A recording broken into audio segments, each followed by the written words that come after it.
आज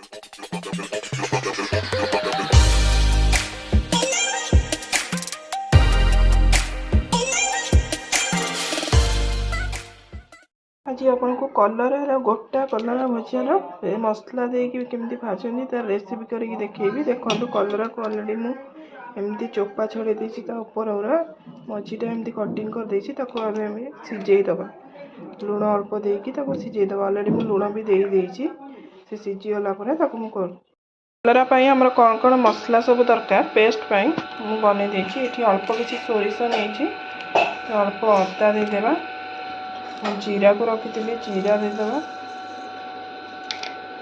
आमर रसुण अच्छी रसुण को छड़े रसुण देदेबा आपको पेस्ट बनईदेबा।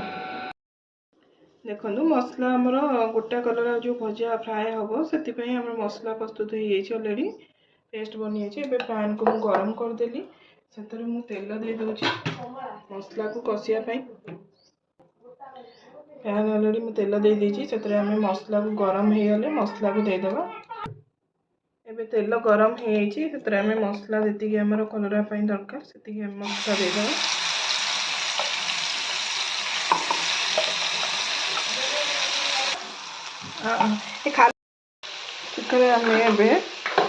किसी हल्दी गोटे चामच हल्दी देदेली गोटे चामच लंका गुंड देदेबा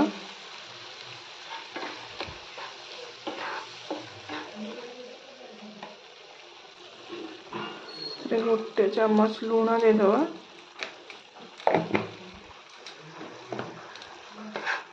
एबे ताको भलसे कषिदेबा।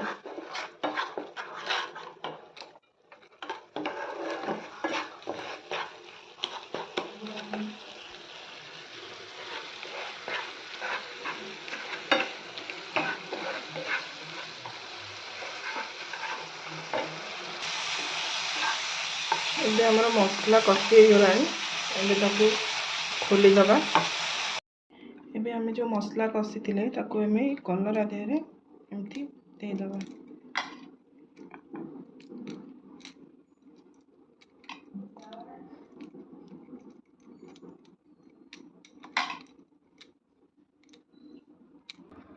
देखंतु एबे मु कलर रे सब मसला दे देछि। बे कलर आमर ऑलरेडी प्रस्तुत हो जाइए मसला देछि ताको एबे फ्राए कर देबा। देखि एबे फ्राए पई मु गैस ऑन कर देबा पैन बसेबा पैन गरम हो गलानी एबे हम तेल दे देबा। तेल देखंतु गरम हो गलानी एबे हम कलर को सितर दे देबा।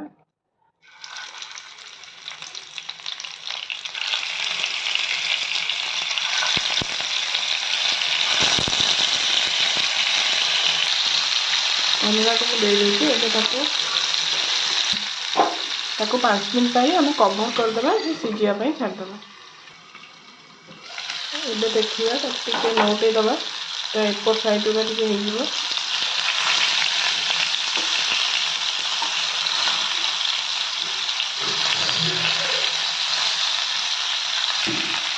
तापर मैं सब नौटे देती एपट साइड भाव आउ कि समय कवर करदेबा।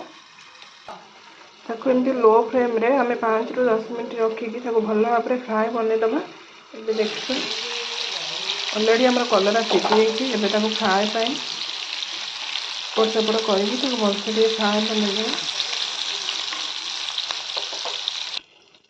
एबे देखिए आम कलर ऑलरेडी फ्राए हो गलानी देखंतु एबे ताको प्लेट को सर्व करदेबा।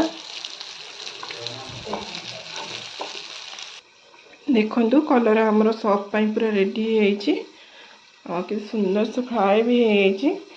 तो जदि आपण मानक मो भिडियोटी भल लगे लाइक शेयर सब्सक्राइब करने को जमा भी भूलें। एमती नुआ नुआ भिडियो मुझे आपण मानक आनिकी देखेबी नुआ नुआ रेसिपी भी बनैबी।